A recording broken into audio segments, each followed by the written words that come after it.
Adi Schatz, mes chers amis golfeurs, et bienvenue pour la suite de cette vidéo que j'avais entamée, je crois, il y a 2 semaines déjà, sur la notion de composition de sac. Une donnée très importante, à laquelle je suis très attaché. Très attaché parce que mon métier, c'est de faire en sorte qu'après le fitting, le golfeur reparte en ayant vraiment la sensation d'avoir les outils adaptés dans son sac. Qu'il y en ait 8, qu'il y en ait 14, peu importe. C'est ça mon métier, c'est ça une grande partie de mon métier, c'est la différence de mon métier avec peut-être ce qu'on peut trouver ailleurs, c'est l'attachement que j'ai à ce que chaque club, chaque outil que je suis amené à fabriquer ou à rétrofitter soit utile pour le golfeur ou la golfeuse. Et d'ailleurs, je n'ai pas de plus grande satisfaction lorsque quelques temps, quelques mois, parfois après un fitting, le golfeur qui est venu me voir m'appelle ou m'écrit en disant « Arnaud, merci, j'ai la sensation d'avoir les bons outils dans mon sac, reste pour moi à travailler ma technique, éventuellement mon mental, voilà. Mais en tout cas, je sais que j'ai les bons outils dans le sac. » Voilà. Donc ça, c'est une donnée extrêmement importante.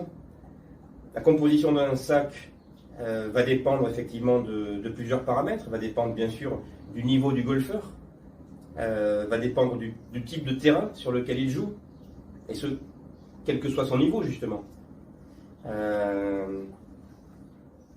Même au très très haut niveau, et même j'ai envie de dire surtout au très haut niveau, on le sait, les champions, selon le parcours sur lequel ils vont jouer, vont ajuster les outils qu'ils vont insérer dans leur sac. 14 pour le coup, hein. Voilà, notamment au niveau des wedges, au niveau parfois de leur putter et au niveau aussi de leur club de mise en jeu. En fait, les clubs qui ne varient pas d'un parcours à l'autre, c'est leur série de fer. Mais ils font évoluer leur wedge, le bounce notamment, ils font évoluer leur driver et ils peuvent être amenés à faire évoluer communément la grande question entre, tiens, est-ce que je vais prendre un bois 5 ou un fer 2? Voilà le genre de thématique récurrente chez les champions. Mais, quel que soit son niveau de golf, ces questions sont extrêmement pertinentes. À nouveau, quel est mon niveau? Quels sont mes points forts? Quels sont mes points faibles? Le type de terrain sur lequel je joue le plus souvent, sur lequel j'ai envie de faire des compétitions.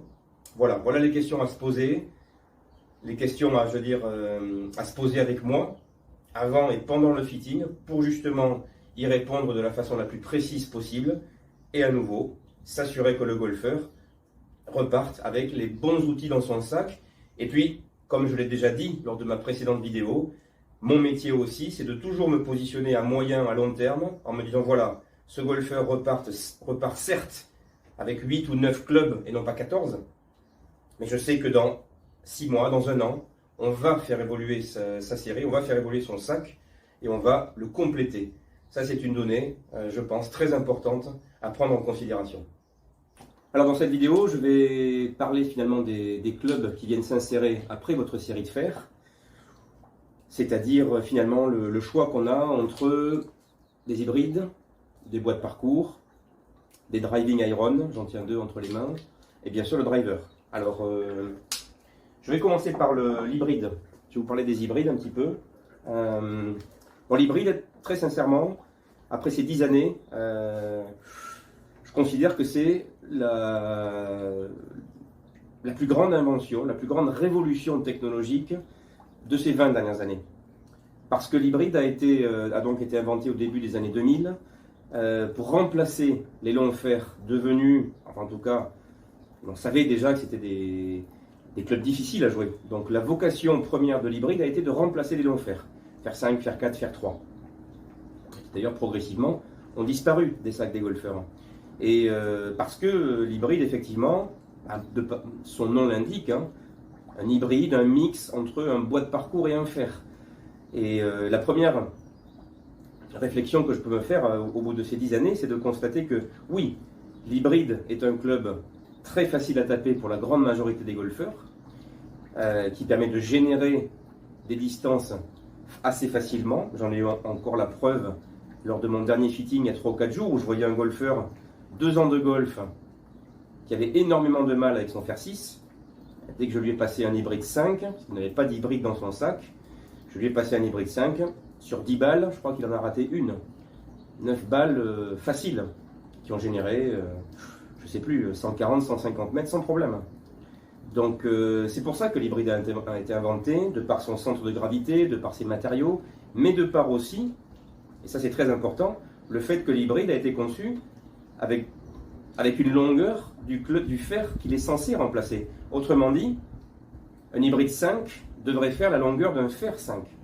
Et ça, c'est un petit peu le problème que je constate aujourd'hui, de plus en plus, c'est de voir défiler à l'atelier des hybrides qui, j'imagine, sous le diktat toujours de la puissance, de la distance, sont des hybrides qui finalement ont des longueurs parfois de bois de parcours. Donc là, je m'interroge, parce que certes, on va plus loin, mais on perd finalement tout le charme de l'hybride, qui est que c'est un club facile à jouer.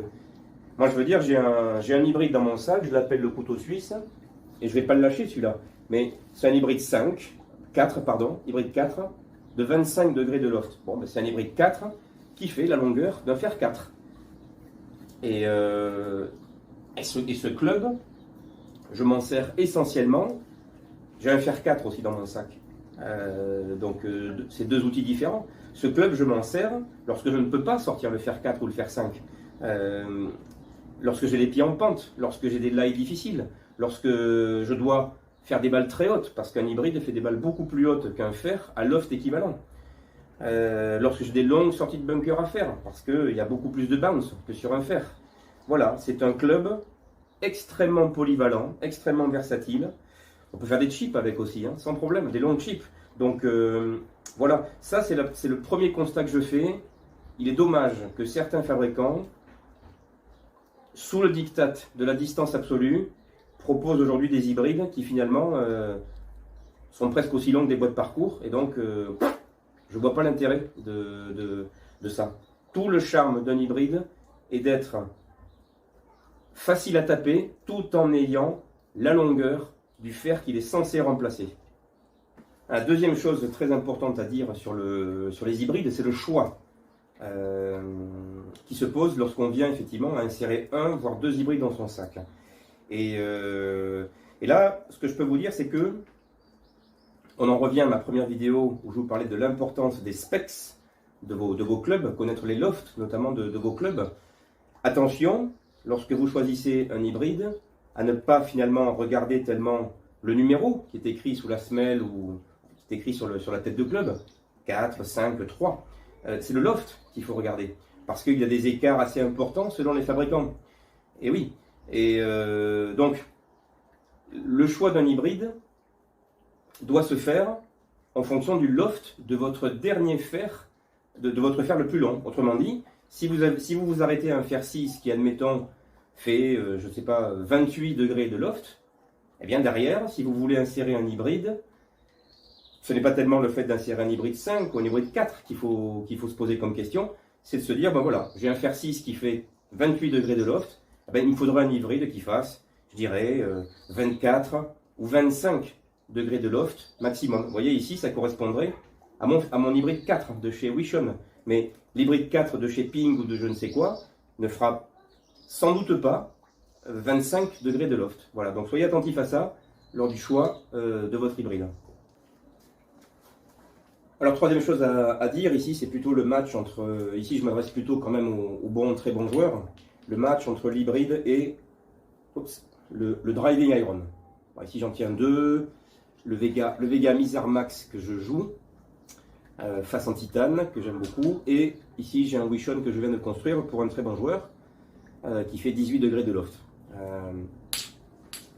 Le driving iron, c'est un petit peu aussi une relative nouveauté aujourd'hui sur le marché. C'est autre chose qui est proposé aux golfeurs, et notamment quand même je pense aux très bons golfeurs. C'est des golfeurs qui ont plutôt une préférence pour les fers. J'en vois des golfeurs qui me disent non, j'aime pas trop les hybrides, j'aime pas trop les bois non plus, je suis plutôt un joueur de fer. Ah, très clairement, il faut s'interroger sur la possibilité d'un driving iron, qui sont des fers qui ont des semelles assez larges. Hein. Si vous regardez ici, des semelles assez larges, quasi systématiquement montées sur du graphite. Alors, le modèle Wishon ici, Wishon, le DI 595 est un driving iron extrêmement facile à jouer parce que c'est le seul à ma connaissance sur le marché où on puisse insérer un shaft de bois, donc avec un type plus souple que n'importe quel autre shaft de fer, puisque les autres driving iron sont montés sur des shafts de fer, donc avec un diamètre plus épais, donc un peu plus raide en bas. Voilà, donc le modèle de chez Wishon est vraiment plus facile à jouer. Après, très clairement, hein, pour avoir de toute façon testé tous ces clubs-là, un driving iron à loft équivalent aura une trajectoire beaucoup plus tendue qu'un hybride. Ça, c'est voilà, lié à la notion de centre de gravité. Donc voilà, le match, il n'y a pas vraiment de match. Je dirais qu'on peut là aussi s'interroger sur le type de parcours qu'on va jouer. Moi, je sais que mon fer 3, qui est en fait un fer 2, hein, puisqu'il fait 17 degrés de loft de chez Vega, alors très clairement, voilà, c'est des balles tendues qui roulent. Donc l'été, c'est vraiment un club incontournable sur des fairways assez durs. Je suis plutôt un joueur de fer, donc je préfère jouer un driving iron qu'un hybride sur un départ, très clairement. Je fais des balles trop hautes avec un hybride. Donc l'hybride à nouveau pour moi, c'est le couteau suisse dans des circonstances très particulières.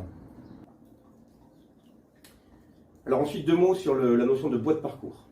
Alors bois de parcours, donc on va parler aujourd'hui bois 7, bois 5, bois 4, bois 3, bois 2 qui est rarissime, bois 9 qui est rarissime également. Je me souviens d'un livre, petit message subliminal d'ailleurs, un livre que j'ai prêté à une golfeuse qui ne me l'a jamais rendu.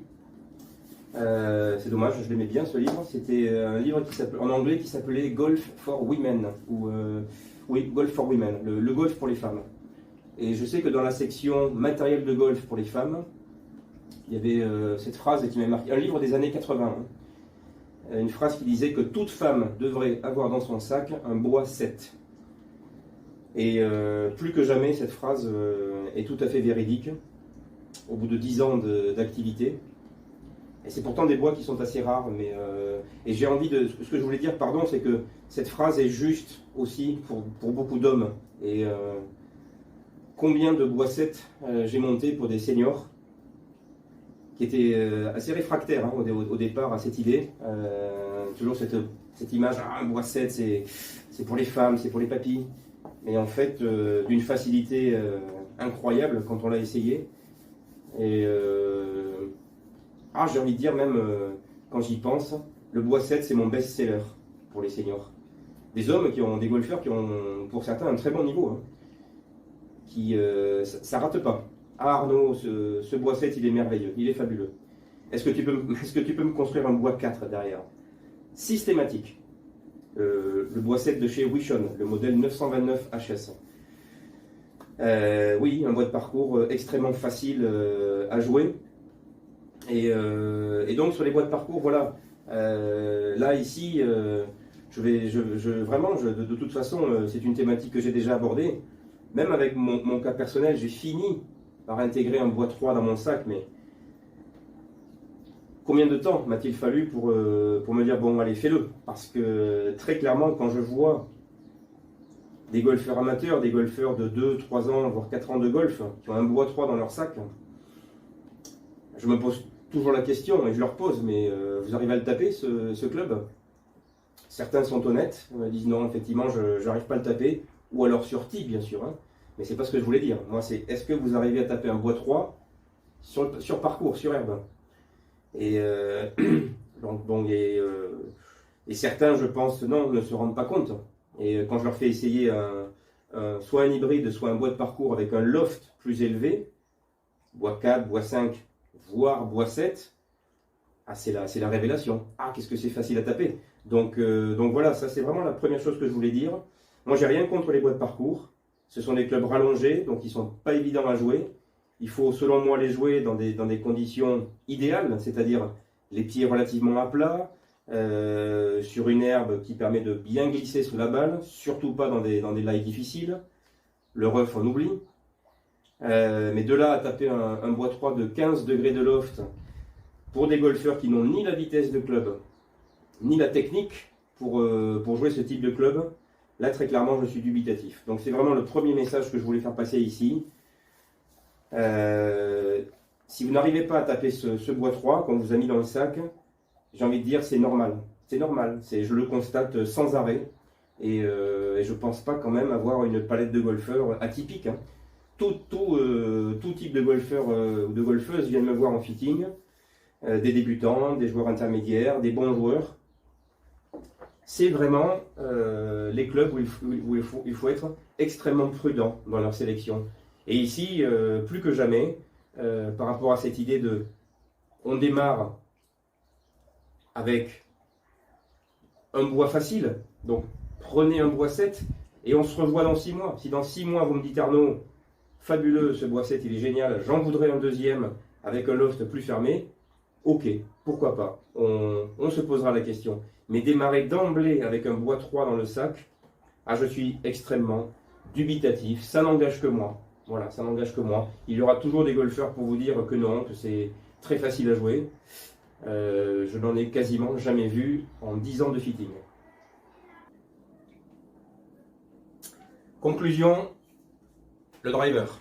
Alors, le driver, j'avais écrit à l'époque, je crois que c'est le club sur lequel j'ai écrit le plus d'articles en 10 ans. Aujourd'hui, j'en écris plus parce que YouTube, évidemment, est un support de communication beaucoup plus interactif, beaucoup plus facile et qui permet de s'exprimer davantage. Mais c'est vrai que oui, le driver, j'avais écrit pas mal de choses à ce sujet. Et quand je repense aux premiers articles que j'avais écrits il y a 10 ans, ce que je pense aujourd'hui n'a pas franchement évolué. C'est toujours les mêmes, constatations en fitting d'un club facile pour certains, très compliqué pour d'autres, et qui nécessite... À une époque, j'ai cru qu'il fallait, et certains profs peut-être vont dans ce sens-là, un swing de driver et un swing de fer, d'hybride. Aujourd'hui, non. Je suis convaincu que c'est le même swing, mais par contre, la géométrie est différente. Et là, je ne vais pas rentrer dans ces considérations-là, mais la notion de géométrie dans un swing de golf est capitale. Et clairement, pour moi, le driver nécessite la compréhension d'une certaine géométrie. On est dans la notion d'un angle de frappe remontant et avec les fers descendants, mais voilà, qu'il y a des implications derrière très importantes. Et je passe très clairement aujourd'hui la moitié de mon temps en fitting à essayer aussi d'aider les golfeurs à ajuster leur swing justement par rapport à cette notion d'angle remontant qui va générer des balles plus hautes et moins de spin. C'est-à-dire qu'on est gagnant sur les deux tableaux, on gagne en carry et on gagne en roule. Je referme cette parenthèse, mais elle me semblait importante à signaler. En termes d'outils, par rapport à ce que je disais, donc non, ce que je disais il y a 10 ans, je le pense encore aujourd'hui, à savoir que la grande majorité des golfeurs jouent des clubs trop grands, des drivers trop grands pour eux. À nouveau, cette échelle à côté de moi des années 80, à laquelle j'ai été obligé de rajouter des lignes, parce que ça ne rentrait pas dans les cases. Et c'est vrai que je considère aujourd'hui que, 95% des golfeurs devraient ne pas dépasser des drivers de 45 pouces. Okay, ce qui est à peu près la moyenne constatée sur le tour. Voilà, 45 pouces. Donc c'est vrai que quand je vois systématiquement aujourd'hui à l'atelier des drivers qui font 45,5, 46, parfois plus que 46, là je sais déjà qu'il va y avoir une réflexion lors du fitting, lorsque le golfeur va être amené à taper des balles. Donc ça oui, c'est clairement l'idée clé, la pièce maîtresse. Cette adéquation entre la capacité du golfeur à centrer sa balle sur le club et la longueur du club que l'on va pouvoir lui proposer. Autrement dit, quel est l'optimum à trouver pour ce golfeur. Et qu'est-ce que je pourrais vous dire? Que oui, qu'une grande majorité de golfeurs que j'ai vus et qui m'ont écrit derrière me remercient de leur avoir monté des drivers, je dirais, entre 44 et 44,75. Voilà, c'est une fourchette qui me semble tout à fait raisonnable pour la grande majorité des golfeurs. Ensuite, la notion de loft, là aussi je ne vais pas en remettre une énième couche, ça m'a valu pas mal de remontrances. Attention à ce qui est écrit sur la semelle de votre driver, ne pas prendre les lofts indiqués des fabricants pour argent comptant. Ici j'ai une tête Vega marquée 11 qui fait 10,75 je crois, donc bon, qui est conforme à ce qui est vendu entre guillemets par le fabricant. Et c'est vrai que je vois très souvent des drivers qui ont des lofts qui ne correspondent pas à ce qui est écrit sur la semelle. Reste à savoir si c'est plutôt bien ou pas bien pour le golfeur. Parfois c'est bien, hein. Les golfeurs qui viennent me voir avec des drivers qui font en réalité 15 degrés de loft au lieu de 10, in fine, c'est plutôt bien pour eux. Que vous dire d'autre? Évidemment, tous les autres paramètres clés d'un club de golf, hein, l'équilibrage qui est très important, le grip qui est très important, et bien sûr le shaft. Mais là, sur le shaft, je n'en dirai pas plus. Je me suis suffisamment, je pense, exprimé à ce sujet. Voilà, et puis pour le driver, là aussi, je m'étais exprimé lors de la première vidéo. Pourquoi ne pas avoir deux drivers à disposition? Un driver très clairement qui ferait des balles hautes pour l'hiver, puisqu'on sait qu'il n'y aura pas de roule, et un driver qui permettrait de générer des trajectoires plus tendues pour l'été ou pour certains types de parcours avec des fairways roulants pour là aussi optimiser la distance. Voilà, donc c'est un club à part, c'est un club qui fait évidemment beaucoup fantasmer l'industrie et les golfeurs, voilà, sur lequel on peut se poser pas mal de questions, mais la pièce maîtresse pour moi elle est là, c'est effectivement au bout de 10 ans, voir des golfeurs qui ont du mal avec leur driver rallongé. Et sachez une chose, je conclurai là-dessus, hein, ça aussi c'était une phrase de Tom Wichon qui m'avait interpellé dans un de ses livres. Sachez que plus votre driver, plus le club est long, plus votre défaut de swing va être visible, va être marqué. Et on le sait, le défaut majeur des golfeurs, c'est le par-dessus, c'est le slice ou le pull.